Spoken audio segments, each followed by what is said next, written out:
కీర్తనలో నుంచి దేవుని వాక్యాన్ని మనం విన్నాం, చదువుకున్నాం. ఈ కీర్తనలోంచి మనం దేవుని వర్తమానాన్ని మనం విందాం. 10వ వచనం చదువు. నీతిమంతులు యెహోవాను బట్టి సంతోషించుచు ఆయన శరణు జొచ్చెదరు.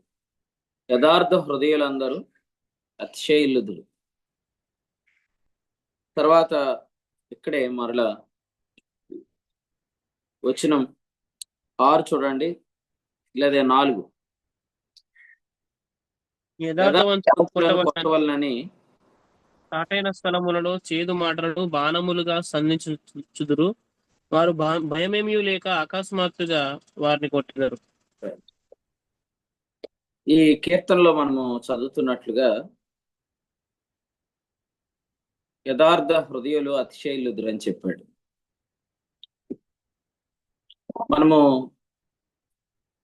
నీతిని ప్రేమించేవారముగా ఉండాలి, మన యథార్థతను ప్రేమించేవారముగా ఉండాలి. అంతేగాని దుర్నీతిని ప్రేమించేవారుగా ఉండకూడదు. 45వ కీర్తనలో చెప్పినట్లుగా మన ప్రభు అయిన యేసుక్రీస్తును గురించి వ్రాయబడిన మాట అక్కడ, నీవు నీతిని ప్రేమించితివి, దుర్నీతిని ద్వేషించితివి, లేదా నీవు నీతిని ప్రేమించితివి, భక్తిహీనతను ద్వేషించితివి అని 7వ వచనంలో రాయబడి. హెబ్రీయులకు రాసిన పత్రిక 1వ అధ్యాయం 9లో రాస్తూ, అందుచేత దేవుడే నీ దేవుడు నీ తోడివారి కంటే హెచ్చగునట్లుగా ఆనంద తైలంతో అభిషేకించాడని ఈ మాట అక్కడ వ్రాయబడింది. ఈరోజు దుర్నీతిని ప్రేమించే వారి యొక్క ఆనందం, అది వాస్తవంగా అది రక్షణానందం కాదు కదా. భక్తిహీనతను ప్రేమించే వారి ఆనందం అది వాస్తవమైన ఆనందం కాదు. మనం యథార్థమైన హృదయం కలిగినప్పుడు, మనం పరిశుద్ధాత్మయందు ఆనందిస్తున్నప్పుడు మాత్రమే హెచ్చించబడతాం. దుర్నీతిలో ఆనందిస్తే మనం ఏమాత్రం కూడా హెచ్చించబడం. కొరింథీయులకు రాసిన మొదటి పత్రికలో 13వ అధ్యాయంలో మనం చూస్తున్నప్పుడు 6వ వచనంలో రాశాడు చూడండి, దుర్నీతి విషయమై సంతోషపడతా. ప్రేమ అనేది దుర్నీతి విషయంలో సంతోషపడదు, అది సత్యమునందు సంతోషిస్తుంది.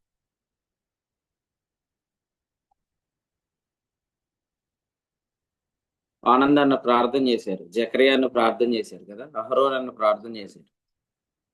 మరి ప్రార్థన ఎందుకు అంత ఎక్కువసేపు చేస్తున్నారు? అది సత్యమునందు ఆనందం అన్నమాట. సత్యమునందు సంతోషం కలిగిన వారు హెచ్చించబడతారు. కారణం ఏంటంటే, హెబ్రీయులకు రాసిన పత్రిక 1వ అధ్యాయం 9లో చెప్పినట్లుగా నీతిని ప్రేమించేవారు. అందుకనే మనం ఒక పాట రాసాం కదా, శ్రేష్ఠ కార్యములు వివేచించుటకు హృదయ పరిశీలక పాలు దయచేసింది.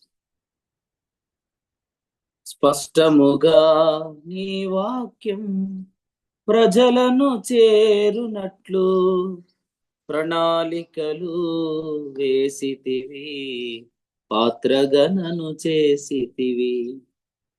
ఆత్మవరములతో ఆత్మకార్యములు నీతిని ప్రేమించువాడా నీవే జరిగించెదవు. నీతిని ప్రేమించువాడా నీవే జరిగించెదవు. నీతిని ప్రేమించేవాడు కార్యాలు జరిగిస్తాడు, శ్రేష్ఠ కార్యాలు జరిగిస్తున్నాడు. మనం కూడా నీతిని ప్రేమిస్తే మనం ఆనంద తైలంతో అభిషేకించబడతాం. మన శత్రువులు ఆనందించే ఆనందం, మనల్ని ప్రేమించేవారు ఆనందించే ఆనందం వేరు.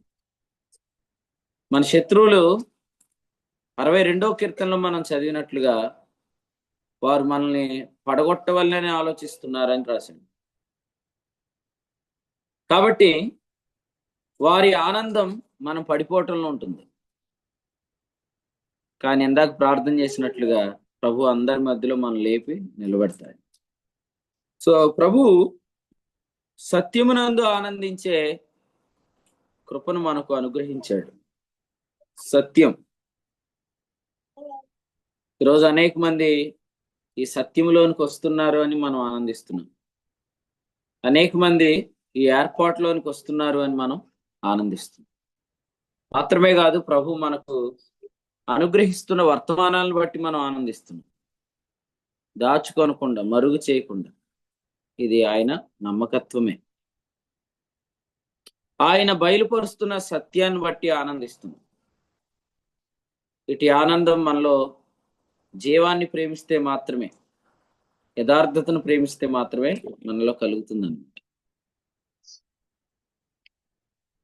64వ కీర్తనలో మనం చదువుతున్నాం,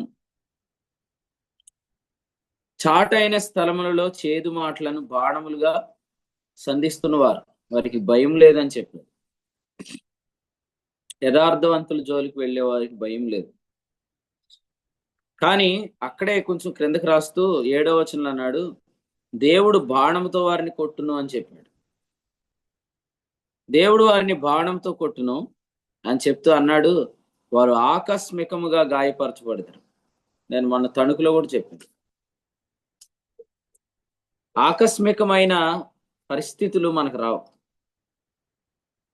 ఎందుకంటే మనం మెల్కీసెదెకు క్రమంలో చేరిన వారము. అహరోను క్రమంలో ఉన్న పరిస్థితిని మనం ఆలోచిస్తే ఆకస్మికముగా చట్టం మారిపోయింది. హెబ్రీ పత్రికలో 7వ అధ్యాయంలో వ్రాయబడిన సంగతిని మనం ఒకసారి పరిశీలన చేస్తే 13వ వచనంలో 14వ వచనంలో మాట్లాడుతూ, బలిపీఠమున వద్ద పరిచర్య చేస్తున్న మన ప్రధాన యాజకుడు ప్రభు అయిన యేసుక్రీస్తు యోధా సంతానంలో పుట్టాడని, ఆ గోత్ర విషయంలో యాజకులను గురించి మోషే ఏమీ చెప్పలేదని వ్రాయబడింది.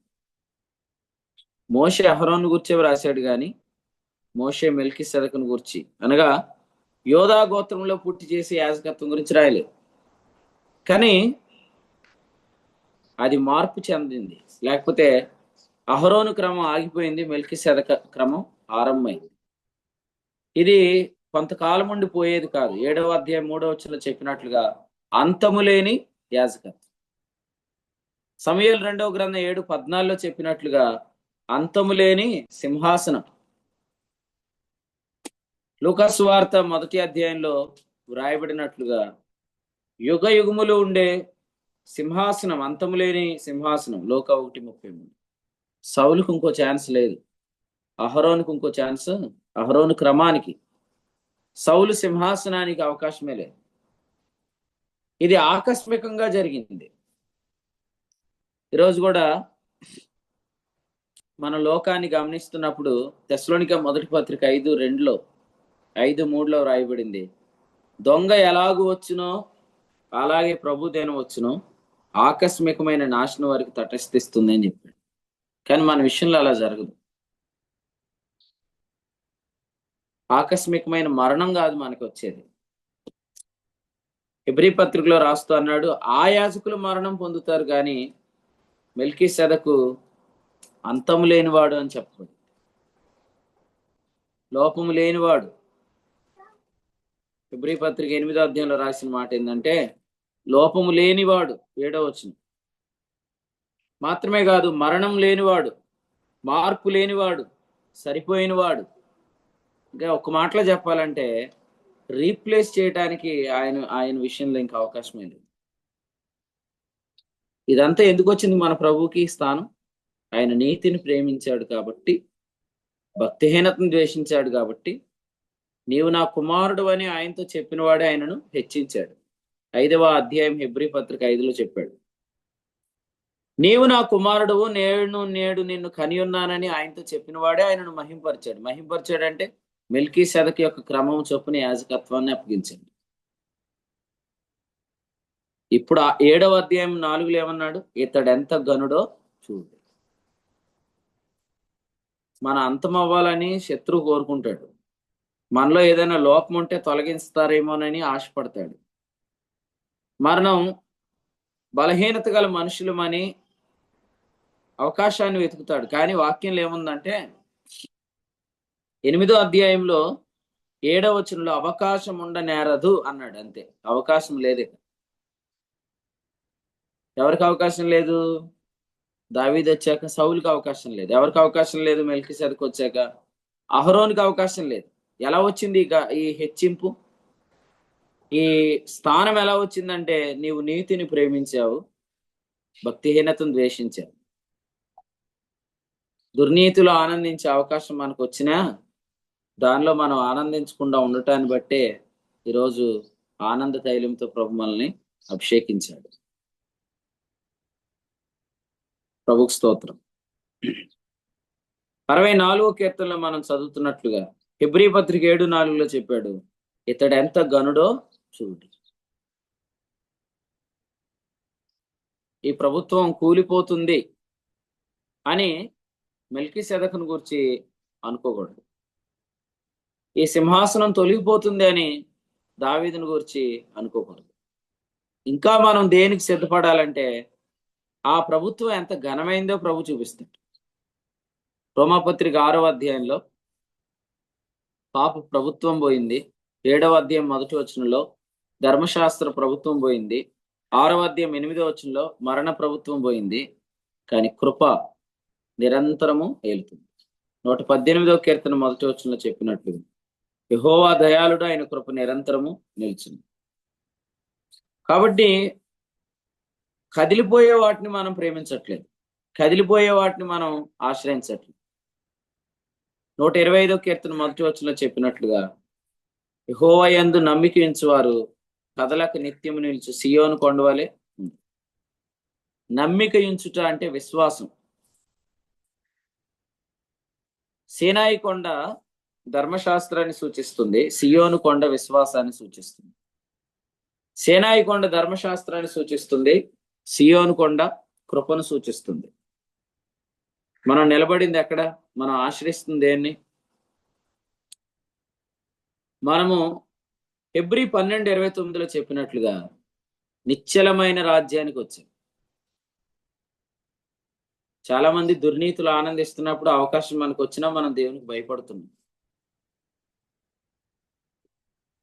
సత్యమునందే ఆనందించడానికి మనం దేవునికి భయపడుతున్నాం. అందుకని అక్కడ అన్నాడు హెబ్రీ 12:29లో, మనము నిశ్చలమైన రాజ్యమును పొంది దైవ కృప కలిగి ఉందము. ఆ కృప కలిగి వినయ భయభక్తులతో దేవునికి ప్రీతికరమైన సేవ చేయదు. కాబట్టి ఈ మాటలు ఆలోచన చేయాలి. నైట్ డ్యూటీలు చేశారా రాత్రి? వీడియోలు ఆన్ చేయలేని అందరం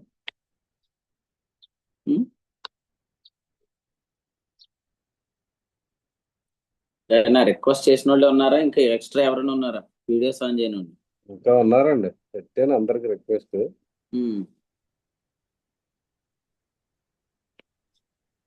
నైట్ డ్యూటీలు చేసిన వాళ్ళే వీడియోలు ఆన్ చేసి కూర్చుంటున్నారు. అసలు మీరు ఎంత సోమరులుగా నిర్లక్ష్యంగా ఉంటున్నారు ఏంటండి మీటింగ్ లో? మీ వల్ల చాలా మంది పాడైపోతున్నారు. ఎందుకంటే మీరు వీడియోలు ఆన్ చేసుకోరు, మనం ఇప్పుడు వాక్యం ఫ్లోలో వెళ్తుంది, మధ్యలో మీ గురించి ఆపి తిట్టాలి. అప్పుడు మిగిలిన వాళ్ళు అందరూ డిస్టర్బ్ అయిపోతారుగా. ఏమనకపోతే అందరు వీడియోలు ఆఫ్ చేస్తారు. ఆన్ చేసుకోండి, రిక్వెస్ట్ చేసిన వాళ్ళు తప్ప అందరూ ఆన్ చేసుకోండి.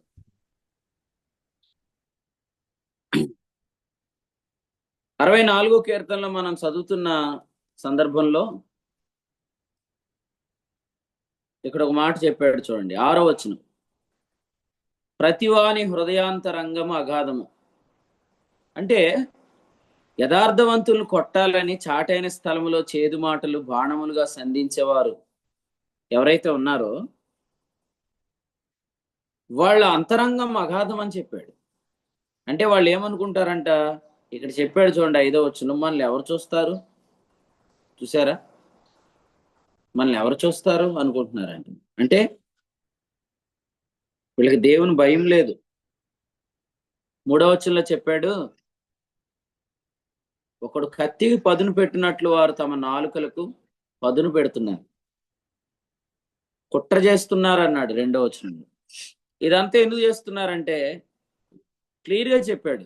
ఏమని? మనల్ని ఎవరు చూస్తున్నారని కదా. ఈ పరిచర్యలో ఉన్న వారందరూ ఒక విషయం తెలుసుకోండి. హెబ్రీ పత్రిక 8వ అధ్యాయం 4వ వచనం మీకు తెలుసు కదా. యేసు ప్రభు భూమి మీద ఉంటే ఆయన యాజకుడై ఉండడు. ఎక్కడున్నాడు ఆయన? 9వ అధ్యాయం 12వ వచనంలో, 9వ అధ్యాయం 24 ప్రకారం ఆయన ఇప్పుడు తన స్వరక్తముతో పరిశుద్ధ స్థలంలో ఒకసారి ప్రవేశించాడు. ఆయన మన కొరకు దేవుని కనబడటానికి ఎక్కడికి వెళ్ళాడు? పరలోకంలోనికి వెళ్ళాడు. దేవుని సముఖంలో ఉన్నాడు కదండి.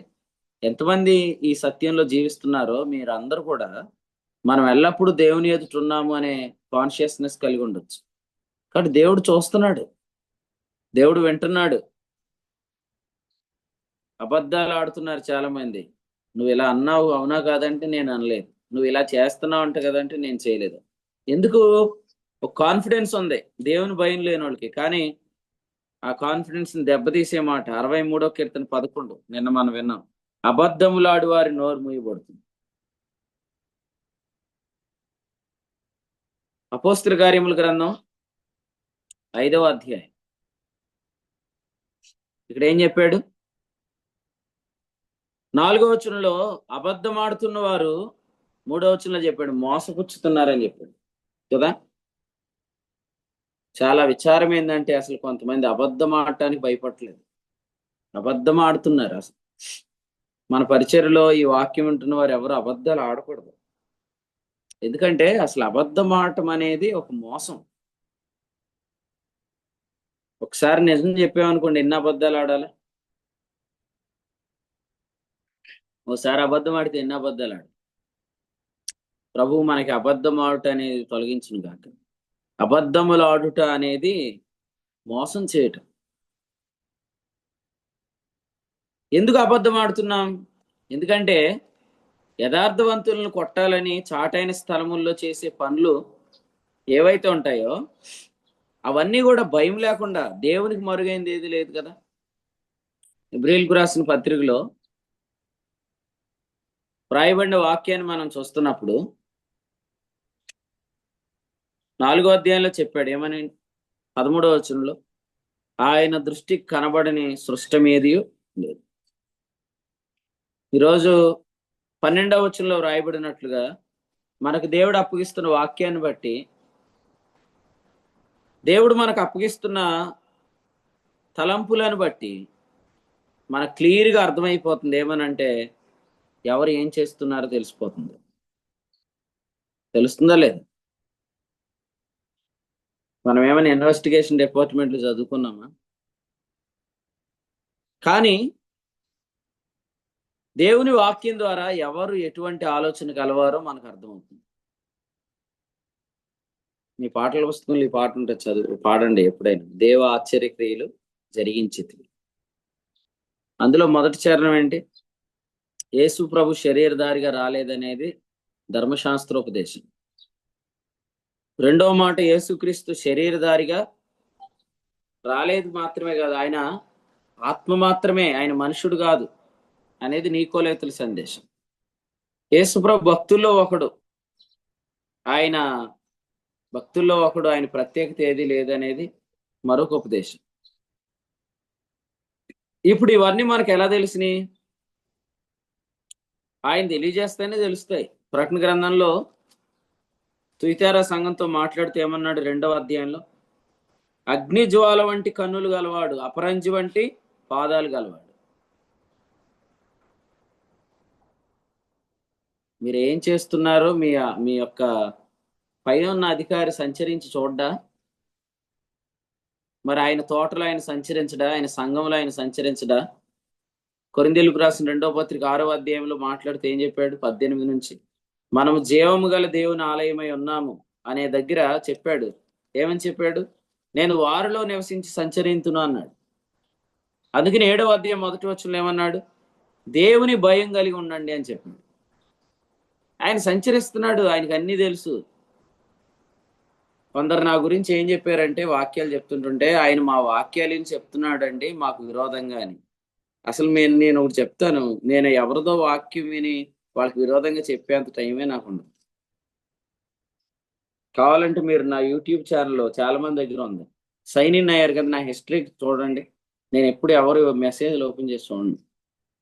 కాకపోతే వాళ్ళ సాతాను యొక్క లోతైన, ఇక్కడ చెప్పాడు చూడండి, ప్రకటన గ్రంథం 2వ అధ్యాయంలో ఏమన్నాడు? 24 వచనంలో సాతాను యొక్క గూఢమైన సంగతులు అన్నాడు. సాతాను యొక్క గూఢమైన సంగతులు. అబ్రహాము లో పరిశుద్ధాత్ముడు లేడు, అబ్రహాంకు బయట ఉన్నాడు అని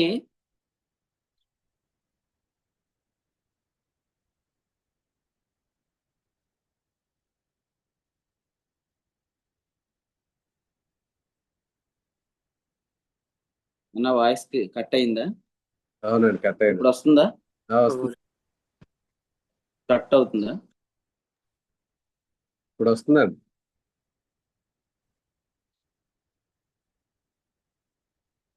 ఇప్పుడు చూడండి, వస్తుందా లేదు? వస్తుంది మాస్టర్. Network changes. ఇప్పుడు చూడండి, అబ్రహాంకి పరిశుద్ధాత్ముడు లోపల లేడు, బయట ఉన్నాడని మనం అనుకోకూడదు అనేది వరుస క్రమంలో నేను చెప్పాను అనమాట ఒకసారి మా రీసెంట్ మెసేజెస్ లో, సిరీస్ లో. దానికి ఒక ఆయన నాకు ఎట్లా పెట్టాడంటే, ఏమనంటే, ముందు నువ్వు వాక్యం విని తెలుసుకొని చెప్పు అని చెప్పాడంట. నాకు సహోదరులు చెప్తుంటుంటే విన్నాను. అంటే ఎందుకు అలాగూ అంత బాధపడుతున్నారు కొందరు అంటే, వాస్తవంగా వాళ్ళు చేసిన వ్యాఖ్యానాలన్నీ తర్వాత నేను చెప్పినప్పుడు అవన్నీ రాంగ్ అని తెలిసిపోతుంది. సో వాళ్ళ ఫీలింగ్ ఏంటంటే, నేను వాటిని విని చెప్తున్నానని అనుకుంటున్నారు. ఏముంది, ఆయన నేత్రములు అగ్నిజ్వాల వలె ఉన్నాయి. ఇంకొక ఆయన వర్తమానం మాత్రం నేను ఒకసారి గమనించాను. అంటే అసలు వర్తమానం ఏ లైన్లో వెళ్తుందా అని గమనించాను. ఆ సహోదరుడు వాక్యం చెప్తూ యోహాను వ్రాసిన మొదటి పత్రికలో నుంచి మాట్లాడుతూ రక్షణ పోయేదానికి అవకాశం ఉంది అని చెప్తున్నాడు అనమాట. ఎక్కడి నుంచి వెళ్ళిన వాడే రక్షణ పోయేదానికి అవకాశం ఉంది అని చెప్తున్నాడు. సో నేను అది విన్నప్పుడు ఎందుకు ఇలా చెప్తున్నాడు, రక్షణ పోయేదానికి అవకాశం ఉంది అని నేను ఆలోచిస్తే, కారణం యోహాను రాసిన మొదటి పత్రికను వివరించడం రాలేదు ఆయనకి. సో ఈ దినాల్లో పిలుపు అనే మెసేజ్ వచ్చినప్పుడు నేను యోహాను మొదటి పత్రిక చెప్పడం జరిగింది. నేను అప్పుడు వెంటనే ఏం చెప్పడానికి ప్రయత్నం చేయలే. ఆయనకి ఏదో వ్యతిరేకంగా చెప్పాలని రక్షణ పోదు అని యోహాను పత్రిక వ్యాఖ్యానం నేను చేయలేదు. కానీ రీసెంట్గా పిలుపు అనే మెసేజ్ వచ్చినప్పుడు ప్రభు స్పష్టంగా ఆ వ్యాఖ్యానాన్ని అగ్నిలో వేసి కాల్చినట్లుగా నేను చూశాను. కాబట్టి ప్రియులారా, ఆయన సాతాను యొక్క లోతైన వాటిని మనకు తెలియపరుస్తాడు. సాతాను యొక్క గోడ. ఎందుకంటే ఇక్కడ తుయితేర సంఘంలో ఎవరు నుంచారు చూడండి. ప్రకటన గ్రంథం 2వ అధ్యాయంలో 20వ వచనంలో ఏం రాశాడు? యెజబేలను స్త్రీని నీవు ఉండనిచ్చుచున్నావని రాశాడు. మరి యెజబేలు ఉందన్న సంగతి బయట ఎవరికి తెలియదు. ప్రభు చూడ్డా. మీరు అసలు యెజబేలు గురించి చదువుతారు కదా, మీరు యెహెజ్కేలు గ్రంథం చదవండి. 14వ అధ్యాయం 1వ వచనంలో ఏం చెప్పాడు? నరపుత్రుడా, నీ ఎదుటిన్న పెద్దలు వారు నీతో విచారణ చేయడానికి వచ్చారు, కానీ వారి హృదయాలలో అభ్యంతరం ఉంది, నువ్వు వారితో ఏం మాట్లాడొద్దని చెప్పాడు 3వ వచనంలో. ప్రతివాని హృదయము అంతరంగము అగాధం. కానీ నీ ముందు కూర్చున్న వాళ్ళు ఏ ఉద్దేశంతో కూర్చున్నారో నీకు చెప్తాడు దేవుడు. నరపుత్రుడా, ఇలా చెప్పాడు. పెద్దల్లో కొందరు నా యొద్దకు వచ్చి కూర్చున్నారు. యెహెజ్కేలు గ్రంథం 14వ అధ్యాయం చెప్పాడు. 3వ వచనంలో మాట్లాడుతూ అన్నాడు, యెహోవాకు నాకు ప్రత్యక్షమై ఇలాగ సెలవిచ్చెను, ఈ మనుషులు తమ హృదయములలో విగ్రహములనే నిలుపుకొని దోషం పుట్టించు అభ్యంతరము తమ ఎదుటనే పెట్టుకొని ఉన్నారు. వీరు నా యొద్ద ఏమైనా విచారణ చేయదండి కదా. మీరు ఆలోచన చేయండి. యెహెజ్కేలు గ్రంథం ఒకసారి చదవండి. యెహెజ్కేలు గ్రంథంలో ఏముందండి? మనం చదువుతున్న వచనాల్లో మనం గమనిస్తాము. 8వ అధ్యాయంలో దేవుడు ఆ మందిరాన్ని విడిచిపెట్టి వెళ్ళిపోతున్నాడు. కారణం ఏంటంటే, ఆయన గోడకు కన్నము త్రవ్వమని చెప్పగా 8వ వచనంలో, నేను గోడకు కన్నము త్రవ్వినంతలో ద్వారం ఒకటి కనబడిను, నీవు లోపలికి వచ్చి చూడుము, ఇక్కడ హే కృత్యంలో ఉన్నాయి అన్నాడు. ఇంకా అలా చదువుకుంటూ వెళ్తే లోపల ఎంత అభ్యంతరకరమైన విగ్రహాలు ఉన్నాయో దేవునికి తెలుసు. బ్రదర్, నాకు మనీ అంటే ఇష్టం ఉండదు బ్రదర్ అంటారు కొంతమంది. నీకు ధనాపేక్ష ఉందో లేదో ప్రభు తెలుసు. కొంతమంది ఏమంటారు, నాకు ప్రభు కంటే ఎక్కువేది లేదు బ్రదర్ అంటారు. అవన్నీ ప్రభుకు తెలుసు. అవన్నీ వాక్యం ద్వారా బయటకు వచ్చేస్తాయి. దేవుని వాక్యం సజీవమై బలము గలదే, రెండంచులు గల వాడి అయినా ఎటువంటి ఖడ్గము కంటే అది ప్రాణాత్మలు కీళ్లను మూలుగును దూరినంత మట్టుకు దూరుతూ అది మన హృదయం యొక్క తలంపులను ఆలోచన. కొంతమంది అంటారు మీకేమన్నా తెలుసా అని. ఖచ్చితంగా నాకు తెలియదు. కానీ ప్రభు స్తోత్రం, ప్రభు మన మందిరంలో సంచరిస్తున్నాడు. ఇప్పుడు మనం అందుకు సంతోషించాలి. చెప్తున్నాను కదా, చాలా సార్లు బాధలో ఉన్నాం, ఆదరించబడితే స్తోత్రం చెప్తాం, కానీ హెచ్చరించబడితే మాత్రం ఎవరో ఈయనకి చెప్పారు అనుకుంటా. అట్లా ఎందుకు అనుకోవాలా? ఆయన మన మన మధ్యలో సంచరిస్తున్నాడు అనుకోవచ్చుగా, ఆయన మనలో నివసిస్తున్నాడు అనుకోవచ్చు కదా. కదా ఏం జకరియా అన్న, జూమ్ మీటింగ్ లో వీడియో ఆన్ చేసుకొని నిద్రపోతుంది ఎవరు చెప్పు? చెప్తే నీకు మీటింగ్ అయ్యే ప్రైజ్ చెప్తాను. జూమ్ మీటింగ్ లో వీడియో ఆన్ చేసుకొని నిద్రపోతుంది ఎవరు? చూడు, నీ దెబ్బకి అందరు కదులుతున్నారు. ఎందుకంటే మళ్ళీ మమ్మల్ని అంటాడే మీన కదలట్లేదని. నీ దెబ్బకి అందరు కదులుతున్నారు, కదిలి చూపిస్తున్నారు విఆర్ అలైవ్ అని. దేవుడు నిద్రపోతాడండి జూమ్ మీటింగ్ వచ్చి? చెప్పండి. మరి నిద్రపోడు అన్నప్పుడు, ఆయన జీవిస్తున్నాడు అన్నప్పుడు, ఆయన అన్ని గమనిస్తాడు అన్నప్పుడు, ఆయన అన్ని చూస్తున్నాడు అన్నప్పుడు ఆయన మాట్లాడ్డా? అన్నీ మాట్లాడతాడు. ఆ మీటింగ్ అయ్యే కొందనాలు చెప్పకుండా వెళ్ళిపోతారు. ఎందుకు? బ్రదర్ తాకిందయ్యా, మరి తాకిద్దయ్యా, బాణం అన్నాడు కదా, బాణం తాకపోతే ఎట్లా? ఆయన ఎవరు? 127వ కీర్తనలో ఏముంది? బలవంతుని చేతిలో బాణం. ఎక్కడికి పోయింది బలవంతుని చేతిలో బాణం? టార్గెట్ కి తగిలిద్ది. అందుకనే కరెక్ట్ గా వాక్యం మనకే వచ్చింది. ప్లీజ్ దేవునికి భయపడండి. ఏదో ఒక రోజు వాక్యం ఖచ్చితంగా నీ తలంపును బయటపెడుతుంది. తుయితేరా సంఘంలో సాతాను యొక్క లోతైన వాటిని ఎరగాలి, గూఢమైన వాటిని ఎరగాలి. నిన్న మనం చదువుకున్న 62వ కీర్తనలు అనుకుంటా, 63లోనో 62లోనో మాట ఉంది. ఏమనుందంటే చూడండి, వచనం 4లో తమ నోటితో శుభవచనాలు పలుకుతూ అంతరంగంలో దూషించేవాళ్ళు. 62వ కీర్తనలో చెప్పాడు. క్షణక్షణం కనపడితే కూడా బాగున్నావా అని అడిగే వాళ్ళు ఉంటారు కదా. మన అటు వెళ్ళి ఇటు వస్తే మళ్ళీ బాగున్నావు అని అడుగుతారు. పొద్దురే కదరా అడిగావు, మళ్ళీ సాయంత్రం అడుగుతారు, అన్న బాగున్నారా? లోపల ఎంత దోషం చేస్తున్నావు నువ్వు, దేవునికి తెలీదా? వాడని వీడని మనం మాట్లాడే పదాలన్నీ ప్రభుకు తెలుసు, అంతరంగం ప్రభుకు తెలుసు. అంతరంగం ఎరిగిన ప్రభు ఏం చేస్తాడండి? అగాధం అని చెప్పాడు కదా, ఆయన వీటిని అన్నిటినీ చూడ్డా. కాబట్టి 64వ కీర్తనలో మనం చదువుతున్న మాటను గమనించండి. దేవుడు చేసిన కార్యం, లేకపోతే ఆకస్మికంగా దేవుడు చేసే కార్యం తర్వాత 9వ వచనంలో చెప్తున్నాడు, మనుషులందరికీ భయం కలిగిద్దని చెప్పాడు. మనుషులందరూ దేవుని కార్యాలు చెప్తారని చెప్పాడు. ఆ కార్యాలు అందరూ చక్కగా యోచిస్తారని చెప్పాడు కదా.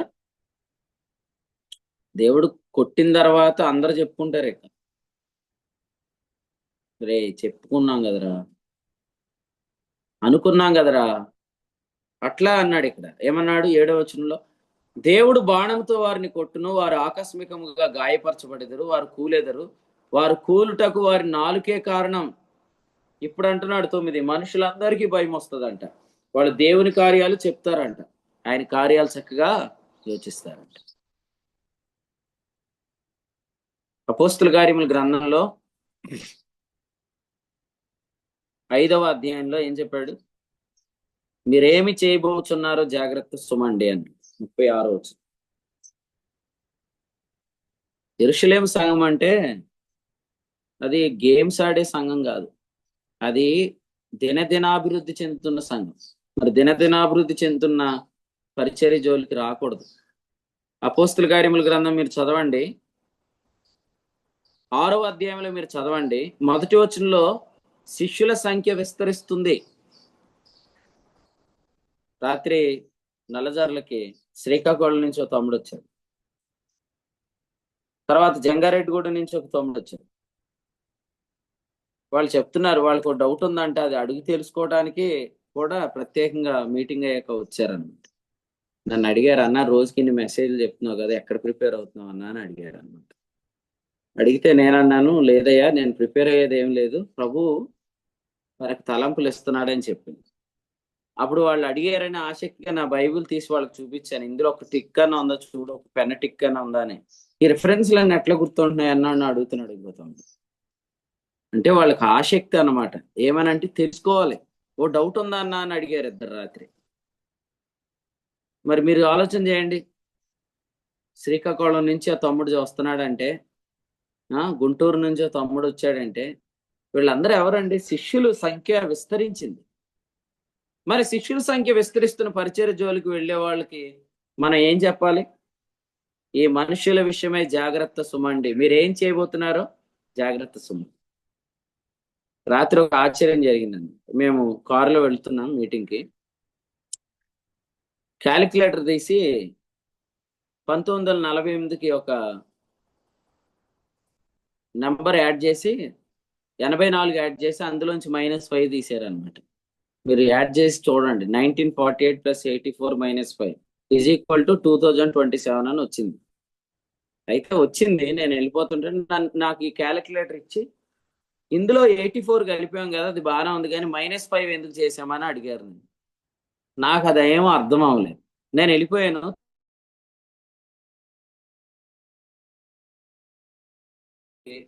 ఈ రైల్వే గేట్ దగ్గర మేము ఆ కార్ ఆపి కూర్చున్నాం అనమాట. ఈలోగా అమిత్ బ్రదర్, కరీంనగర్ బ్రదర్ ఏం చేశాడు, మళ్ళీ నాకు ఒక మెసేజ్ పెట్టాడు. ఈ క్యాలిక్యులేటర్ లో చూపించిందేమో పరిమళ అనమాట. మొన్న నెడదవోలు వర్తమానం అప్పుడు తను ఏదో క్యాలిక్యులేషన్ చేసిందంట. నాకు ఇప్పుడు మెసేజ్ పెట్టింది ఎవరంటే అమిత్ బ్రదర్ పెట్టాడు. ఆయన ఏం పెట్టాడు, రాత్రి మా ఫోటో పెట్టాడు. అది 1948 మే నెల 14కి 28,800 రోజులు కలిపాడు అనమాట. అది కలిపితే రిజల్ట్ ఏమొచ్చిందంటే ఆదివారం మార్చి 21, 2027 అని వచ్చింది. ఇస్రాయేల్కి స్వాతంత్రం వచ్చిందేమో శుక్రవారం మే 14, 1948 వచ్చింది. దానికి 28,800 రోజులు కలిపితే మార్చి 21, 2027 వచ్చింది. ఇప్పుడు విచిత్రం ఏంటంటే ఈ డేట్ గురించి కాదు, కానీ మేము వెళ్తున్నప్పుడు ఏదైతే క్యాలిక్యులేట్ చేసామో అది మేము వస్తున్నప్పుడు జరిగింది. మళ్ళీ ఈ బ్రదర్ పంపించాడు.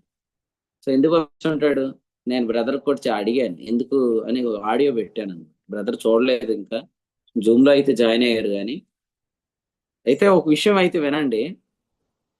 28,800 అంటే ఏంటని గూగుల్లో కొట్టి చూశాను అనమాట. నాకు ఆసక్తిగా అనిపించింది. కాసేపు చూస్తే that is equal to 1 day అని ఉంది. ఆ 1 డే ఏంటా అని రాత్రి కాసేపు మేము మాట్లాడుకుంటూ వచ్చి, కాబట్టి ప్రభు ఎలాంటి వాడు మనతో మాట్లాడేవాడు అని అంటే, ఆయన ఈ పరిచర్యలో శిష్యుల సంఖ్యను విస్తరింపు చేస్తున్నాడు. అందుకనే ఇక్కడ చెప్పాడు, ఆ మనుషుల జోలికి పోవద్దు అని చెప్పాడు. కానీ సాతాన్ గాడు ఊరుకోడు కదండి. అనేక మంది దెబ్బలు తినేశారా, వద్దురా నువ్వు వద్దురా అన్నా కూడా సాతాన్ గాడు ఏం పర్లేదు నువ్వు మాత్రం తప్పించుకుంటావు అని మోసం చేసి కొందరిని తీసుకొచ్చి మరి దెబ్బలు తినిపించేస్తాడు. అందుకనే ప్రకటన గ్రంథంలో ఒక మాట రాయబడింది, ఒకసారి చదవండి. ప్రకటన గ్రంథంలో 13వ అధ్యాయము ఒకసారి ఈ వచనం చదవండి, 12వ వచనం. ప్రకటన 13:12. అది ఆ మొదటి క్రూర మృగమునకున్న అధికారపు చేష్టలన్నీ దాని ఎదుట చేయుచున్నది. మరియు చావు దెబ్బ తగిలి బాగుపడి ఉన్న ఆ మొదటి మృగమునకు భూమియు దానిలో నివసించువారును నమస్కారం చేయనట్లు అది బలవంతం చేయుచున్నది. రైట్. ఇప్పుడు ఈ వచనం చదివితే చావు దెబ్బ తగిలింది అని ఉందండి. ఎవరికైనా చావు దెబ్బ తగిలితే ఏం చేస్తాడు, ఓ మూలకెళ్ళి కూర్చుంటాడు. కానీ సాతాన్ గాడు కూర్చొనిడుగా. చావు దెబ్బ తగిలిన తర్వాత కూడా మళ్ళీ దెబ్బలు తింటా గడు తీసుకొస్తాడు ముందుకు. 2000 పందుల్ని ఆడు సముద్రంలోకి తీసుకెళ్లిపోయాడంటే మీరు ఆలోచన చేయండి. ఈరోజు చావు దెబ్బ తగిలినా కొంతమందికి మార్పు రావట్లేదు. మళ్ళీ వచ్చి మినిస్ట్రీని ఏదోలా కెలుగుతున్నారు, దెబ్బలు తినేస్తున్నారు. మీరు చూడండి, ఇక్కడ రాశాడు కదా, చావు దెబ్బ తగిలి బాగుపడి ఉన్న మొదటి మృగం. ఎవరు ఈ మొదటి మృగం? Anti Christ. ఈ యాంటీ క్రైస్ట్ గురించి వాక్యం ఏముంది 6వ వచనంలో, దేవుని దూషించుటకును ఆయన నామమును ఆయన గుడారమును పరలోక నివాసులను దూషించుటకును అది తన నోరు తెరచు. అందుకనే ఈ యాంటీ క్రైస్ట్ గురించి ఏం రాశాడంటే, దేవదోషణకరమైన నామము కలిగిన వాడు అని రాశాడు. చూడండి 5వ వచనంలో, దేవదూషణలను పలుకు ఒక నోరు అతనికి ఇయ్యబడింది. డంబపు మాటలు, దేవదూషణ మాటలు. అసలు కొంతమంది మాటలు వినలేము మనం. వాళ్ళు ఎంతైనా తిట్టేస్తారు అనమాట, ఎంతైనా మాట్లాడేస్తారు. బాబు నీకు వందనాలు రా నాయన అని పెట్టేసి వెళ్ళిపోను అంతే. తెగించే వాళ్ళు ఉన్నారు, స్వేచ్ఛాపరులు ఉన్నారు. చావు దెబ్బ తిని మరలా దేవుని పనిని పాడు చేస్తున్న వాళ్ళు. గుర్తుపెట్టుకోండి, మీరు కాకపోవచ్చులే కానీ ఈ విషయం ఎవరికైనా మీరు గమనియేలా చెప్పాలి. పేతురు 2వ పత్రిక 2వ అధ్యాయంలో 10వ వచనంలో చెప్పినట్లుగా వీరు తెగువ గలవారు అనే మాట మనం చూస్తాం. తెగిస్తున్నారు కదా, తెగిస్తున్నారు. అయినా మీరు అందరూ కూడా యథార్థతను ప్రేమించండి. ఎందుకంటే దేవుడు యథార్థ పరులను అతిశించేటట్టే చేస్తాడు. యథార్థతనే ప్రేమించండి, నీతినే ప్రేమించండి, జీవాన్నే ప్రేమించండి, సత్యాన్నే సంతోషించడానికి హేతువుగా చేసుకోండి. ఆదిలాబాద్లో మొట్టమొదటి కాల్ పెట్టినప్పుడు నేను చెప్పే కదా, లాడ్జ్లోకి వచ్చి బెదిరించాడు సేవకుడే ఓ రౌడీని తీసుకొచ్చాడు. ఓ రౌడీ షీటర్ని తీసుకొచ్చి ఆదిలాబాద్లో ఇంకోసారి అడుగు పెట్టొద్దని చెప్పాడు. చెప్పే కదా, 2021వ సంవత్సరం అది. నేను జనవరిలోనో ఫిబ్రవరిలోనే వెళ్ళాను. డిసెంబర్లో మా నాన్నగారు ప్రభు దగ్గరికి వెళ్ళాను. ఆదరించడానికి వచ్చాడేమో అనుకున్నాను. మొదటి మాటలు అన్నాడు, తమ్ముడు డాడీ నాకు బాగా తెలుసు తమ్ముడు, మా దగ్గరికి కూడా వచ్చాడు 2 సార్లు మీటింగ్లో వాకింగ్ చెప్పాడు ఆదిలాబాద్లో అని చెప్పాడు. నేను చాలా ఆనందిస్తున్నాను. 10 నిమిషాలు మొదలు పెట్టాడు. అసలు ఎవరిని అడిగి వచ్చాను నువ్వు అన్నాడు. ఈరోజు అక్కడ సంఘం ఏర్పడింది, సంగారెడ్డిలో పరిచయం జరుగుతుంది, తెలంగాణలో అనేక స్థలాల్లో పరిచయం జరుగుతుంది. ఈరోజు మళ్ళీ అక్కడ ఒక మంచి కాన్ఫరెన్స్ జరగబోతుంది. కాబట్టి ఈ పరిచయ జోలికి రావద్దండి. ఏ ప్రాంతంలోకి రావద్దు, ఈ ప్రాంతంలో అడుగు పెట్టద్దు అని సాతానుగాడే చెప్పిస్తాడు. ఎందుకంటే వాడికి మా ప్రాంతాలను విడిచిపోమని చెప్పింది ఎవరు? మార్క్స్ వార్త 5వ అధ్యాయంలో వాళ్ళ చేత వాడే చెప్పించాడు. ఆ వ్యక్తిలో ఉన్నది వాడే, ఆ వ్యక్తిని వదిలిపెట్టే పందుల్లోకి వెళ్ళింది వాడే, ఆ పందులు చచ్చిపోయిన తర్వాత ఊర్లో వాళ్ళలోనికి దూరేసింది వాడే. మార్క్స్ వార్త 5వ అధ్యాయంలో చెప్పినట్లుగా మా ప్రాంతాలు విడిచిపోమ్మని 17లో మనం చూస్తున్నాం. వాడు చెప్తున్నాడు. నేనంటాను, ప్రతి ప్రాంతం మన అబ్బ సొత్తే కదా. ఆయన ఏం చెప్పాడు? నిర్గమకాండం 19వ అధ్యాయంలో సమస్త భూమి నాదే కదా అన్నాడు. We are walking in the same covenant. ఈరోజు ఆకాశములలో ఆయన మహిమను కనపరుస్తున్నాడు. రేపు భూమి అన్నంతటా ఆయన ప్రభావాన్ని చూపించడా? 1000 ఏండ్ల పరిపాలనలో ఇశ్రాయేలీయులకు దేవుడు రక్షణ ఇచ్చినప్పుడు ఆయన మరలా భూమి మీద కూడా తన ప్రభావాన్ని చూపిస్తాడు. అందుకని కొంతకాలం భూమి మీద వీడు ఓవరాక్షన్ చేస్తున్నాడు. మా ప్రాంతానికి రావద్దు అంటాడు. ఈ ప్రాంతం నీదా కదండి. అగ్రహారం అంటే మీరు ఆలోచించేయండి. వాడు అగ్రహారం అని పెట్టుకున్నాడు, కానీ ఇవన్నీ మన హారాలు, ఇవన్నీ మన అగ్రహారాలు. మేము వెళ్తుంటుంటే ఈ ఊరు కనబడుతుంది అనమాట. ఇది ద్రాక్షారామం గుండా వెళ్తున్నాం. అప్పుడు మన ప్రియులు చెప్తున్నారనమాట, పంచరామాల గురించి చెప్పారు. ఒక్క రోజులో ప్రయాణం అంటే పంచరామాలు, వాటి గురించి మాట్లాడుతున్నారు. అంటే ఇవన్నీ వీడు ఆక్రమించేశాడు. కానీ మిమ్మల్ని రావద్దని చెప్పేది వాడే. ప్రకటన గ్రంథంలో 12వ అధ్యాయంలో భూమి సముద్రమా మీకు శ్రమ అని ఎందుకు చెప్పాడు? ఎందుకంటే ఇక్కడ చెప్పాడు 12వ వచనంలో, అపవాది తనకు సమయం కొంచెమే అని తెలుసుకొని బహుక్రోధం గలవాడే మీ వద్దకు దిగి వచ్చాడు. వాడికి పరలోకంలో స్థలం లేదు. పరలోకం అంటే ఆకాశంలో స్థలం లేదు. వాడు పడిపోయాడు. ఇప్పుడు మన ప్రియులు ఎక్కడికైనా ఉద్యోగానికి వెళ్తే వాడికి భయం, ఎక్కడ బైబిల్ స్టడీ స్టార్ట్ చేసేస్తారేమో. ట్రాన్స్ఫర్లు వచ్చినాయి అనుకోండి ఎవరికైనా, వాళ్ళు అక్కడికి వెళ్తే భయం. నిన్న తమ్ముడు అడుగుతున్నాడు అనమాట, ఎంతమంది ఉంటారన్న హైదరాబాద్లో అని అడుగుతున్నాను. నేను వరుస పెట్టి చెప్పాను అనమాట అన్ని కుటుంబాలు అందరి గురించి. చాలా సంతోషించాడు. కాబట్టి మనం ఒక ప్రాంతానికి వెళ్తున్నామంటే వాడికి భయం కదా. కానీ మీరు స్తుతించండి, ఎందుకంటే ఇవి మనకు ప్రభు కొలిచి ఇచ్చిన మేరలు. కొరింథీయులకు రాసిన 2వ పత్రికలో ఏం చెప్పాడు? 10వ అధ్యాయంలో 14లో చెప్పాడు, మీ వద్దకు రాని వారమైనట్టు మేము మా మేర దాటి వెళ్ళుచున్న వారము కాము. 13లో చెప్పాడు, మీరున్న స్థలము వరకును రావాలని దేవుడు మాకు కొలిచి ఇచ్చిన మేరకు అన్నాడు. కొలిచి ఆయన ఇస్తాడు. హైవే పక్కన స్థలం ఆయనే చూపిస్తాడు కదా, లోపలికి వెళ్ళి ఇక్కడ ప్రార్థన పెట్టమని ఆయనే చూపిస్తాడు. ఎందుకంటే లూకాసు వార్తలో మేము పస్కాని ఎక్కడ సిద్ధపరచాలని వారు అడిగినప్పుడు ఆయన అడ్రస్ ఎంత క్లియర్ గా చెప్పాడు. 22వ అధ్యాయంలో, నీళ్లు కొండ మోసుకొని పోచున్న ఒకడు మీకు ఎదురుగా వస్తాడు, అతడు ప్రవేశించి ఇంట్లోనికి వెళ్ళిపోండి అన్నాడు. 22:10. కాబట్టి ఈరోజు ఎక్కడ కూడుకోవాలి, ఎక్కడ పరిచర్య చేయాలి, ఎక్కడికి వెళ్ళాలి, ఏ ప్రాంతంలో ఉండాలి? ఎఫెసులో ఎప్పటి వరకు ఉంటానన్నాడు పౌలు?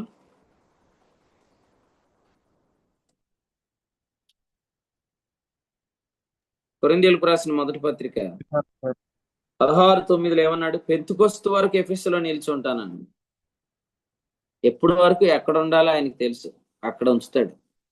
కొరింథీలో ఎంతకాలం పరిచర్య చేయాలో, తెస్సలోనికేలో ఎంతకాలం పరిచర్య చేయాలో కదండి, ఎంత క్లియర్ గా చెప్పాడు. చూడండి, తెస్సలోనికేలో వారు 3 వారాలు పరిచర్య చేశారు. కొరింథీలో 18వ అధ్యాయం మనం 11లో చదివితే అపోస్తల కార్యాలు 18 నెలలు పరిచర్య చేశారు.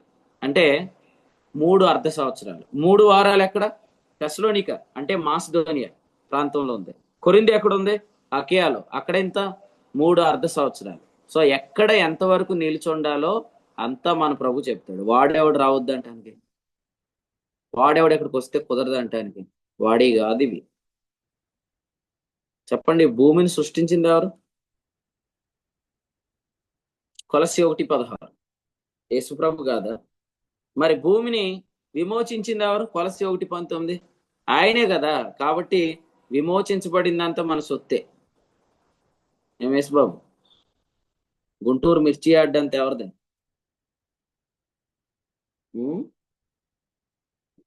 ప్రతి మిరపకాయ నీదే.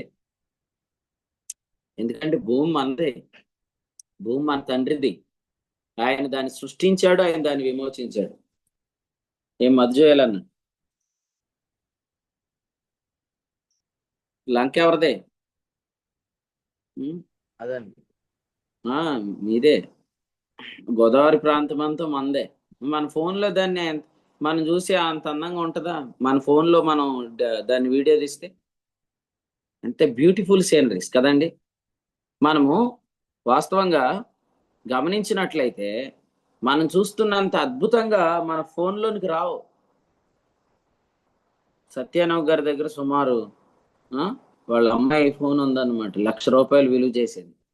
అందులో తీసిన రాదు అంత బ్యూటిఫుల్ సీనరీ. మనం ఏమనుకుంటా, మనం చూసినంత అందంగా రావట్లేదురా ఫోన్లోకి అనుకుంటాం. కానీ అంత సీనరీస్ ఎవరివి? అవి మనవే. వాస్తవంగా అలా చూడండి ప్రపంచాన్ని. ఎందుకంటే వీటన్నిటిని మన ప్రభు సృష్టించాడు, వీటన్నిటిని మన ప్రభు మన కొరకు విమోచించాడు. కాబట్టి మన ప్రాంతాలకు, ఈ ప్రాంతాలకు రావద్దని వాడు భయపడతాడు. కానీ మీరు అడుగు పెట్టండి. ప్రభు ఏం చెప్పాడు యెహోషువ గ్రంథంలో? నువ్వు అడుగు పెడితే నేను ఇస్తానని చెప్పాడు. కాబట్టి ఆయన కొలిచి మనకు ఇస్తాడు. అందుకని 64వ కీర్తనలో మనం చదువుతున్నట్లుగా కొందరు మన జోలికి వచ్చి దెబ్బలు తింటున్నారు. చావు దెబ్బ తిన్నోళ్ళు కూడా ఉన్నారు. మళ్ళీ వాళ్ళు కూడా వస్తున్నారు, చావు దెబ్బ తిని కూడా వస్తున్నారు. ఎందుకు వస్తున్నారు చెప్పండి?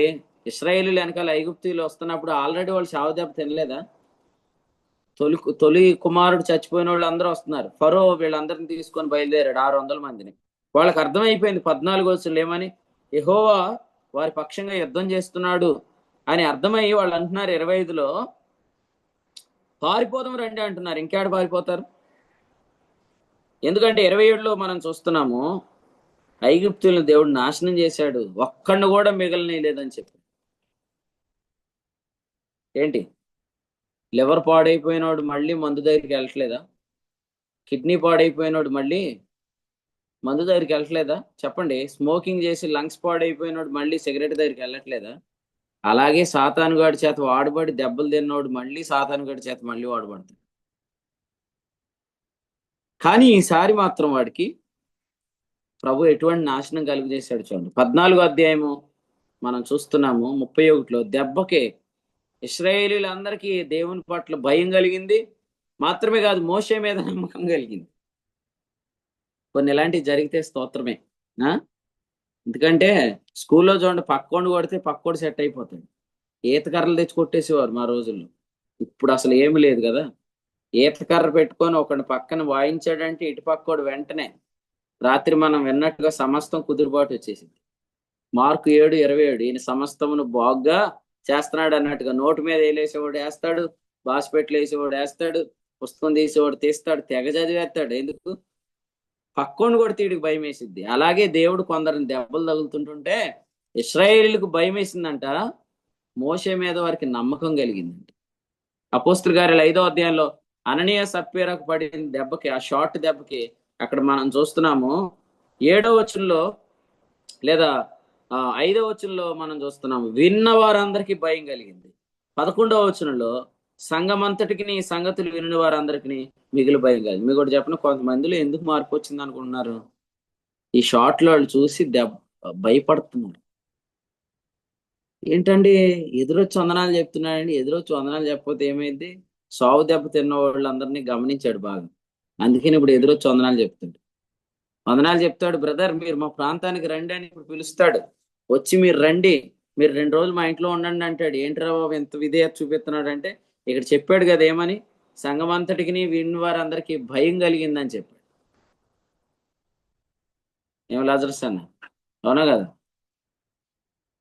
అపోస్తుల కార్యాలు 3:26 ఉంది, దేవుడు తన సేవకుడిని పుట్టించాడు, ఫుట్ నోట్లో రాశాడు ఏమని, లేపాడు. కాబట్టి దేవుడు ఎవరినైతే దినాల్లో లేపి వాడుకుంటున్నాడో వాళ్ళకి ఆటంకాలు కలుగు చేయొద్దని ప్రేమతో తెలియజేస్తాడు. మత్తయి సువార్త 18లో చెప్పాడు, ఎవడైనా ఆటంకం కలిగిస్తే వాడు లోతైన సముద్రంలో ముంచివేయబడతాడని చెప్పి శేషం వల్లే ముంచేశాడు ఐగుప్తుని. కాబట్టి దేవునికి స్తోత్రం. ఆయన బాణము ఆయన చేతిలో ఉంది. హృదయము అంతరంగము అది అగాధమై ఉండొచ్చు, కానీ దేవుని కనబడిన సృష్టమేది లేదండి. 2వ వచనంలో చెప్పాడు, కీడు చేయవారి కుట్ర నుండి దాచుము అని. కాబట్టి దేవుడు కీడు చేయవారి కుట్ర నుండి మనల్ని దాస్తాడు. ఇక్కడ చెప్పిన మే నెల కాన్ఫరెన్స్ లో ఒక ఆయన అందరికి ఫోన్లు చేసి మీటింగ్స్కి వెళ్ళొద్దని చెప్పింది. విచిత్రం అది. అసలు అది ఎంత విచిత్రం అండి. ఎవరైనా అసలు నిజంగా అంత తెగించి మాట్లాడతారా? ఫోన్లు చేసి కూడా ప్రార్థనలకు వెళ్ళొద్దు, మీటింగ్స్కి వెళ్ళొద్దని చెప్తారు ఎవరైనా? ఒకటైతే అనుకోవాలి, అది కరెక్ట్ కాదు. ఒక ఉదాహరణకి ఇలా చెప్పుకుందాం, ఈ కాన్ఫరెన్స్ కరెక్ట్ కాదు అని అనుకున్నాం అనుకోండి, అక్కడికి అది కరెక్ట్ కాదు అని దేవుని సన్నిధిలో కూర్చొని ప్రార్థన చేయాలి. జగన్నాథపురంలో దైవ కుమారుల ఉత్సవాలు జరుగుతున్నాయి, ఇవి కరెక్ట్ కాదు అని ప్రార్థన చేస్తే దేవుడు ఎవరిని నెలకుండా ఆపుతాడుగా. కానీ ఒక్కొక్కరికి ఫోన్ చేసి గంటలు గంటలు మాట్లాడి వెళ్ళొద్దు వెళ్ళొద్దు వెళ్ళొద్దు అని చెప్తున్నారంటే అక్కడ అర్థమైపోతుంది కదా సాతాను క్రియ అని. చూసారా? అంటే కుట్ర అన్నమాట. కానీ దేవునికి స్తోత్రం, చాలా మంది ఆ కుట్రలో నుంచి తప్పించబడ్డారు. మరి జాన్ పాల్ కూడా అట్లనే వచ్చినాయి ఫోన్ కాల్స్. తమ్ముడు తర్వాత ఎప్పుడో చెప్పాడు అనమాట, ఏమని, పలానా వ్యక్తి వెళ్ళిపోయాడు, పలానా వ్యక్తి వెళ్ళిపోయాడు, పలానా వ్యక్తి నువ్వెందుకున్నావు అని. అప్పుడు జాన్ పాల్ చెప్పాడు అనమాట, ఏమని, నాకు స్పష్టత ఉంది, నాకు క్లారిటీ ఉందని. నిజంగా ఇప్పుడు చూడండి, వెళ్ళిపోయిన వాళ్ళు చాలా మందికి అసలు నెమ్మదే లేదు. వాళ్ళు ఏం చేస్తున్నారు, మన వీడియోలు ఏమొస్తాయా అని ఎదురు చూస్తున్నారు, లేకపోతే మన వాచింగ్ నెంబర్ ఎంత ఉందా అని చూస్తున్నారు, లైవ్లు ఎలాగెళ్తున్నాయని చూస్తున్నారు, లేకపోతే ఒక్కొక్కరికి ఫోన్ చేస్తున్నారు అనమాట. సో ప్లీజ్ దయచేసి వినండి, కుట్ర నుండి దేవుడు నిన్ను దాచాలని ప్రార్థన చేసుకో. చాలా కుట్రలు ఉంటాయి. మీటింగ్లు మానిపించాలని, కూడికలు వెళ్ళకూడదని కుట్రలు ఉంటాయి. తర్వాత మనం ఏడ్చినా ప్రయోజనం లేదు. ప్రభు మాత్రం చాటైన స్థలములలో చేదు మాటలు బాణములుగా సంధించే వారికి బాణంతోటే సమాధానం చెప్తాడు. సో అటువంటి కృప ప్రభు మనందరికి దయచేయను గాక. మనుషులందరికీ ఈ వచ్చిన మీరు అందరూ చదవండి, 9వ వచనం. మనుషులందరూ భయం కలిగి దేవుని కార్యములు తెలియజేయుదురు, ఆయన కార్యములు చక్కగా యోచించుకుంటారు. మనం కూడా అలా చెప్దామా? మనుషులందరికీ భయం కలిగే కార్యాలను చేయండి ప్రభు. ఇక జనాలు మాట్లాడుకుంటే కార్యాలే మాట్లాడుకోవాలి. ఆదిలాబాద్లో కాన్ఫరెన్స్ జరిగిన తర్వాత ప్రజలు ఏం మాట్లాడుకోవాలంటే, ఇందాక అన్న చెప్పినట్లుగా నిజంగా వారికి దేవుడు తోడై ఉన్నాడు, ఇదే మాట్లాడుకో. తర్వాత పెద్దాపురంలో కాన్ఫరెన్స్ జరిగినా కూడా ప్రజలందరూ ఏం మాట్లాడుకోవాలి, ఇది ఒక మనుషుని ద్వారా ఖచ్చితంగా కలగలేదని అందరూ చెప్పాలి సాక్ష్యం. ఇది యెహోవా వలన కలిగాను, దీనిని మనం ఏమి యాడ్ చేయడానికి లేదు, ఏది తీసేయడానికి లేదు అని ప్రజలందరూ చెప్పుకుందరు. So be ready for the great things, mighty things, miracle things. దేవుడు మిరాక్యులస్ థింగ్స్ ని మన జీవితాల్లో జరిగిస్తాడు. సో మనం నిరీక్షిద్దాం, గొప్ప కార్యాలు ప్రభు చేస్తాడు. ఎంతవరకు చేసిన ఏ కార్యాన్నైనా మీరు తలపోసుకొని స్తుతులు చెల్లించండి. ముందుకు ప్రభు చేయబోయే కార్యాలు నిరీక్షించండి. ప్రభు అద్భుతాలు చేస్తాడు. కాబట్టి పరిశుద్ధతను బట్టి నీవు మహనీయుడవు, స్తుతి కీర్తనను బట్టి నీవు పూజ్యుడవు, అద్భుతములు చేయువాడవు, నీ వంటి వాడెవడు, వేల్పులలో నీతో సమ్ముడెవడు. కాబట్టి ఆయన అద్భుత కార్యాలు చేస్తాడు. ఈ రోజు వరకు ఆయన ఎన్ని కార్యాలు చేశాడు ఒకసారి తలపోసుకోండి. 64వ కీర్తన అంటే ఎన్ని అధ్యాయాలు ఇప్పుడు దాకా మనం ధ్యానం చేశాం. ఆదికాండం 1 నుండి కదండి. ఆ రోజు నుంచి ఈ రోజు దాకా హనోక్ గారిలో ఏమైనా ఆసక్తి తగ్గిందా? బర్నబాసులో ఏమైనా ఆసక్తి తగ్గిందా? మాత్రమే కాదు, ఆ రోజు నుంచి ఈ రోజు దాకా జాయిన్ అవుతున్న వారిలో ఎవరిలో అయినా ఆసక్తి తగ్గిందా? దీని అంతటి కారణం ఏంటంటే ప్రభు కార్యాలు గొప్పవి, దొడ్డవి. కాబట్టి ప్రభు మీకు కూడా ఇటువంటి కృప దయచేయను గాక. ఒక చిన్న సహకారం చేయండి, అందరూ ఆశీర్వాదం చూడండి. ఆ చిన్న సహకారం ఏంటంటే జస్ట్ ప్రార్థన చేయండి ఈ పరిచర్య కొరకు. దేవుడు మిమ్మల్ని ఎలా ఆశీర్వదిస్తాడో చూడండి. ప్రార్థన చాలు, మీకే అర్థమైపోయింది. కానీ ఒక చిన్న ఆటంకం కలిగించిన వారిని గమనించండి, వారిని దేవుడు బాణంతో గాయపరుస్తాడు. కాబట్టి దిస్ ఈస్ ఇంతకు ముందు మనం గమనించాం, ఇక ముందు కూడా మనం గమనిద్దాం. ప్రభు మనల్ని దీవిస్తాడు. ఈ తలంపులు ప్రభు మనందరి వినికిడిలో దీవించును గాక. దేవుని సేవకులు రాజేష్ అన్న కొంత బలహీనంగా ఉన్నారు, వారి కొరకు మీరు ప్రార్థన చేయమని ప్రత్యేకంగా మిమ్మల్ని అందరినీ కూడా కోరుతున్నాము. నిన్న టెస్ట్ రిపోర్ట్స్ ఇవ్వటం జరిగింది, అవి ఈరోజు వస్తాయి. కిడ్నీలో మరి స్టోన్స్ ఉన్నాయని చెప్పారు. యేసు ప్రభు నామంలో పరిపూర్ణమైన స్వస్థత తన దాసుని కలుగును గాక. మీరందరూ కూడా ప్రార్థన చేయమని ప్రభు తెలియజేస్తారు. ప్రభునామానికి మేము కలుగును గాక. 64వ అధ్యాయం కీర్తనల గ్రంథం నుంచి, ప్రభు తన దాసుని ద్వారా నీతిమంతులు యెహోవాను బట్టి సంతోషిస్తారు, ఆయన శరణుజొచ్చినటువంటి యథార్థ హృదయులందరూ వర్ధిల్తారు అనే విషయాన్ని, అతిశయులిద్దరు అన్న విషయాన్ని ప్రభు జ్ఞాపకం చేస్తూ, శత్రువు అయితే మనల్ని పడగొట్టాలని, మనల్ని కోల్చాలని ప్రయత్నం చేస్తుంటాడు. వాడు దుర్నీతిలో ఆనందిస్తాడు. మనమైతే సత్యాన్ని బట్టి, జీవాన్ని బట్టి, నీతిని బట్టి, మనం యథార్థాన్ని బట్టి, మనం ఎప్పుడైతే మన సత్యమందు ఆనందిస్తామో మన ద్వారా దేవుడు మరి శ్రేష్ఠ కార్యాలు మన ద్వారా జరిగిస్తాడని, ఏ విధంగా మనం వర్ధిల్తామో ఈ యొక్క అధ్యాయానికి ప్రభు సత్యమందు ఆనందిస్తే ఏ విధంగా వర్ధిల్తామో ప్రభు ఈ యొక్క అధ్యాయానికి మనకు నేర్పించిన సంగతులను బట్టి ప్రభుని స్తుతిస్తున్నాం. ఈ సమయంలో ఎవరైనా ఈ యొక్క వర్తమానం ద్వారా ప్రేరేపించబడి ప్రార్థన చేయాలని ఆసక్తి కలిగిన వారు ప్రార్థన చేసినట్లయితే ముగింపు చేసుకుందాం. ఈరోజు సాయంత్రం పెంటపాడు, ముందుగా భీమవరంలో 6 గంటలకి కూడికి జరుగుతుంది బైబిల్ స్టడీ. తర్వాత 8:30కి పెంటపాడులో బైబిల్ స్టడీ జరుగుతుంది. కాబట్టి ఈ విషయాలు గమనించి ప్రార్థన చేయండి, మార్పును గమనించి. ఈ సమయంలో ఎవరైనా ప్రార్థన చేసినట్లయితే దేవుని సేవకులు తెలియజేసినట్లుగా దేవుని సేవకులు రాజేష్ గారి యొక్క సంపూర్ణ స్వస్థత కొరకు వారు ప్రార్థన చేయాలని తెలియజేస్తూ, అలాగే ఆదిలాబాద్లో జరిగే కాన్ఫరెన్స్ కొరకు కూడా ప్రార్థన చేయండి. ఎవరైనా ప్రార్థన చేసినట్లయితే కొడుకు ముగింపు చేస్తాను.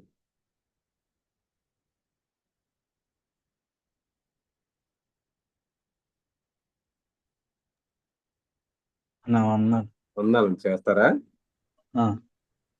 చేయండి. పరిశుద్ధుడైన తండ్రి, ప్రేమలు నాయన మీకు వందనాలు. ప్రేమించి ఉదయకాలం మీ వాక్యంతో మమ్మల్ని దర్శించినందుకు, మీ కృపతో మమ్మల్ని దర్శించినందుకు స్తోత్రాలు నాయన. నిజంగా ప్రభు నీతిని ప్రేమిస్తున్నాము కాబట్టి మీరు మమ్మల్ని మా తోడివారి కంటే ఆనంద తైలంతో అభిషేకించి హెచ్చిస్తున్నారు, మీకు స్తోత్రాలు. నిజంగా అనేక మంది పరిచర్య చేస్తున్నారు కానీ అనేక మంది కొనసాగుతున్నారు కానీ సంతోషం లేదు, ఆనందం లేదు, రక్షణ ఆనందం లేదు నాయన. ఏదో మెకానికల్ గా ఈ భక్తి సహవాసము సంఘాలు కొనసాగుతున్నాయి.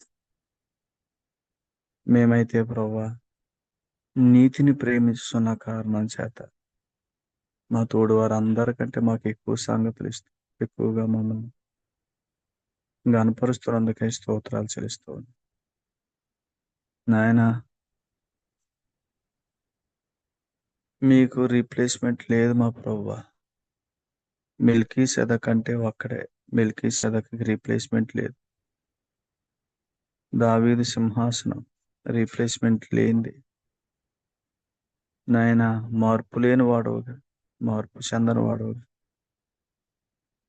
మా కొరకు మార్పు లేని కార్యం చేసి నాయన మార్పు లేని సాక్ష్యాన్ని మా పక్షంగా ఇవ్వటం కొరకు దేవుని సముఖమునకు మా పక్షంగా ప్రవేశించిన నమ్మకమైన నిరంతర యాజకుడు మీకు స్తోత్రాలు చెల్లిస్తున్నాను. నాయన మరి సత్యాన్ని ప్రేమించి సాగిపోతున్న వారికి విరోధంగా బాణాలు అనేక మంది ప్రభా వాడతారు కానీ వారి బాణాలు ప్రభా అవి గురి తప్పుతాయి. ఖచ్చితంగా మా ప్రయత్నములు నిష్ప్రయోజనం అయిపోయినట్లు అని ఆనాడు శాస్త్రులు పరుషులు అన్నట్టుగా సత్యాన్ని బట్టి సంతోషిస్తున్న వారు, నీతిని ప్రేమించి సాగిపోతున్న వారికి విరోధంగా వేసే ప్రతి బాణం అది గురి తప్పే బాణమే. అయితే ప్రభా మీరు మమ్మల్ని బలవంతుని చేతిలో బాణాలుగా వాడుకుంటున్నారు. మీరు మమ్మల్ని వినియోగిస్తున్నారు కాబట్టి మేము గురి తప్పం. ఎక్కడికి వెళ్ళాలో, ఎక్కడ నిలవాలో, ఎక్కడ పని చేయాలో, ఎక్కడ మాట్లాడాలో ఆయన సమస్తము ప్రభా ఆ గురి వద్దకే మీరు మమ్మల్ని వినియోగిస్తారు. అందుకు స్తోత్రాలు చెల్లిస్తున్నాం. గురి లేని వారుగా కాక గురి కలిగిన వారుగా పరిగెట్టడానికి కృప చూపిస్తారు. మీకు ఖచ్చితంగా సత్యానికి విరోధంగా మాట్లాడేవారు నాశనాన్ని చూస్తారు, దెబ్బతింటారు. నాయన చావు దెబ్బ తింటారు. చావు దెబ్బ తిన్నవాడు ఖచ్చితంగా భయం కలిగి ఉంటాడు. కాబట్టి ఈ సంగతులు వింటున్న వారందరూ కూడా ప్రభు మాకు ఎంత సత్యాన్ని నేర్పిస్తున్నాడంటే, ఎంత వాక్యాన్ని నేర్పిస్తున్నాడంటే నిలిచి ఉండటానికి, నీతిని ప్రేమించడానికి, నీతి అందు ఆనందించడానికి, సంతోషించడానికి అని ఎరిగి పట్టుకోవడానికి సహాయం చేయండి. నేను విరోధంగా లేచే మనసు స్వభావం ఎవరి దగ్గర లేకుండా చేయండి. మా వద్దకు రావద్దు అనేది నేను అపవాది కుట్ర తంత్రం. నేను మా ప్రాంతాలకు రావద్దు, మా సంఘాలకు రావద్దు, రానివ్వం అనేది ఇది కుట్ర. అయినా ఇది గురిలేని బాణం. ఖచ్చితంగా మీరు మమ్మల్ని ఎక్కడికి గురిపెట్టారో అక్కడికి మేము వెళ్ళిపోతాం. ఎవరు ఎన్నన్నా అది ఆగదు ప్రభా. యేసు ప్రభా మీ సిలువ కార్యానికి ఎంతో మంది ఆ కార్యం ఆపాలని అపవాదిగాడు ఎంతో మందిని వాడుకొని బాణాలు వేసిన అవన్నీ నిష్ప్రయోజనం అయిపోయినాయి. సమాప్తం అని చెప్పి సంపూర్ణంగా కార్యం ముగించి నాయన అనే నామముల కంటే పైనామంగా హెచ్చించబడి తండ్రి కుడిపార్శ్వాన కూర్చున్నా వాడు సిగ్గుపరచబడ్డాడు. నాయన అలాగే ఇప్పుడు మమ్మల్ని కూడా మీరంతా ఘనంగా వినియోగిస్తున్నప్పుడు వాడు ఖచ్చితంగా సిగ్గుపడతాడు. తల ఎక్కడ పెట్టుకోవాలో అర్థం కాని వాడిగా అయిపోతాడు. నాయన మరి ఎంత గొప్ప సంగతులు బట్టి కృతజ్ఞతలు చెల్లిస్తూ చేరవచ్చిన వారందరిని దీవించమని మీ దాసుని బలపరిచి ఇస్తున్న సంగతులకే కృతజ్ఞతలు. ఇంకనూ క్షేమమును సమస్తమునిచ్చి అనేకుల క్షేమం కొరకు, ప్రయోజనం కొరకు వినియోగించమని నీ సేవకులను కూడా మీ ఆత్మ ద్వారా బలపరిచి నిలబెట్టి వాడుకోమని క్రీస్తు అమూల్యమైన నామన కృతజ్ఞతాస్తుతులు స్తోత్రాలు చెల్లించు. నాయన గొప్ప సంగతులను బట్టి మీకు స్తోత్రాలు చెల్లిస్తూ ప్రార్థిస్తున్నాను తండ్రి. ఆమేన్. ముగింపు ప్రార్థన చేసిన దేవుని సేవకులు రాజేష్ గారికి, కూడికలో ఉన్న ప్రియులందరికీ వందనాలండి. ఒకరికొకరు వందనాలు తెలియజేసుకుని కూడికి ముగింపు చేస్తుంది. నా వందనాలు. అందరికీ వందనాలు. అందరికీ వందనాలు. అందరికీ అందరికీ వందనాలండి. అందరికీ అందరికీ వందనాలండి. వందనాలండి. వాక్యం అందించిన దైవసేవకు కూడా హృదయపూర్వక వందనాలు. అందరికీ అందరికీ వందనాలండి. అందరికీ వందనాలు. వందనాలండి. వందనాలండి. అందరికీ వందనాలు. అందరికీ వందనాలు. అందరికీ వందనాలు.